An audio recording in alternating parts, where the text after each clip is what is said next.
Saffron हम देखते हैं बहुत सारा टाइम से यहाँ पर ग्रो हो रहा है, लेकिन इसमें मैकेनाइजेशन उतना नहीं हो पा रहा है। सो उस कंटेक्स्ट में हमने 2-3 एड्रेस इसमें करेंगे इशू। एक इशू तो हमारा ये रहेगा कि जो वीड मैनेजमेंट इसमें होती है सैफरन में, तो ये मैनुअली करनी पड़ती है एंड बहुत सारा हेक्टिक रहता है ग्रोवर्स के लिए। तो हम उसमें एक एग्रीबॉट ऐसा बना रहे हैं जो उसको मैनुअली, जो उसको इंस्टेड ऑफ मैनुअली ये पूरा थ्रू रोबोटिक्स ये पूरा वीड मैनेजमेंट हो जाएगा। उसके बाद दूसरा पहलू जो है वो फ्लावर हार्वेस्टिंग का है। ये भी हमारे ग्रोवर के लिए एक बहुत मुश्किल काम है, बिकॉज जब हम 1 किलो लगभग सैफरन निकालते हैं तो अराउंड 2 लाख फ्लावर से निकलता है, तो बहुत टाइम कंज्यूमिंग है, लेबोरियस भी है। तो उसको भी हम ऑटोमेट कर रहे हैं। उसके लिए भी एक रोबोट ऐसे बन रहा है जो इसको फ्लावर हार्वेस्टिंग करेगा। फ्लावर हार्वेस्टिंग करने के बाद सबसे बड़ा इंपॉर्टेंट है स्टिग्मा, जो कि अंदर का मेन सैफरन जिसको बोलते हैं, वो सेपरेट करना पड़ता है फ्लावर से। वो बहुत टाइम कंज्यूमिंग है एंड उसमें बहुत इंपॉर्टेंट बात यह है कि जितना वो, अगर वो थोड़ा भी डिले हो जाए, अगर वो 24 आवर डिले हो जाए, तो उसके बाद तो ऑलमोस्ट समझो सैफरन हम कुछ निकाल ही नहीं पाएंगे। तो जितना जल्दी हम ये स्टिग्मा सेपरेट करेंगे उतना हमारे फार्मर्स और हमारी स्टेट की इकोनॉमी के लिए बेटर है, हमें यील्ड ज्यादा हो जाएगा। तो वो भी हम इसमें एक एग्रीबॉट बना रहे हैं जो कि इसको फ्लावर हार्वेस्टिंग के बाद स्टिग्मा सेपरेट किया करेगा। तो उसके अलावा सबसे बड़ा, क्योंकि इस वक्त हम देख रहे हैं कि सैफरन को एक सॉइललेस, एक प्रोटेक्टेड कंडीशंस में कल्टीवेट कर रहे हैं।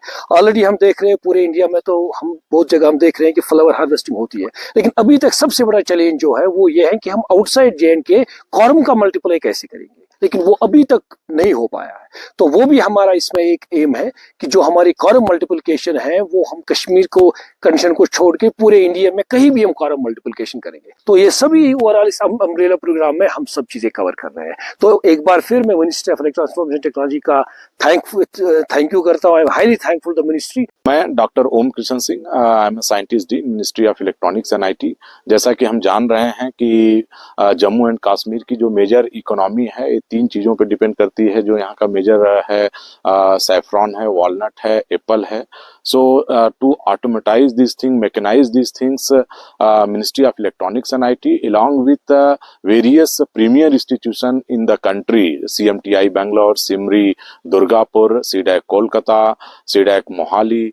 So these institutes are coming together with the SCOS Kashmir, who is the leading agency in this whole program. They are leading and we are doing to develop at least a system which could automate। यहाँ पे जो सबसे बड़ी problem है कि जो manual power लगती है वो बहुत हेल्दी वाइज भी डिफरेंट है और उनको प्रॉब्लम्स होती हैं। तो कैसे हम एआई, आज सरकार एआई और एमएल की बात कर रही है, तो हम कैसे एआई एमएल और जो इमर्जिंग टेक्नोलॉजी है कैसे इन एग्रीकल्चर एक्टिविटी के लिए हम शुरुआत कर सकते हैं। तो एक प्रोग्राम्स है and with in 2 years, this program is up 2 years, so within 2 years we will have some good solution which will come really into the fields. So